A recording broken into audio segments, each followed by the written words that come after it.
Go. So this is the map that shows where final confirmation sampling has occurred. This inset here is East Palestine Park. That was all done early on in the final confirmation process. So that's all complete. The derailment areas, the red indicates where hazardous waste is removed. The orange areas are areas where there's potential for cross-contamination. And then the yellow areas are areas where they're just support or service areas. We don't anticipate any contaminants of concern.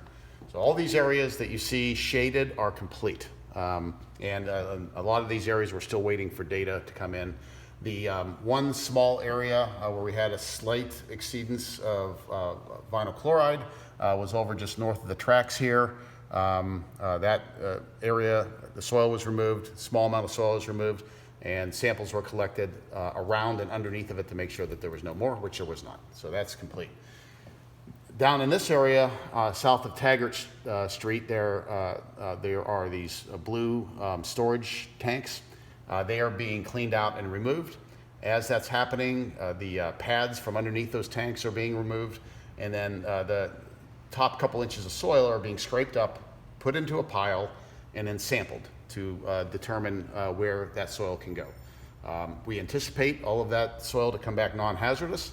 It will go to a non-hazardous disposal facility. If any of it comes back hazardous, then it will get shipped off to a hazardous waste disposal facility. That activity is going to be conducted here over the next several months. After that's done, then we'll turn our attention to the wastewater treatment plant, the clean water tanks, the large blue lake tanks, and the water treatment system. All that infrastructure will be removed. Same process.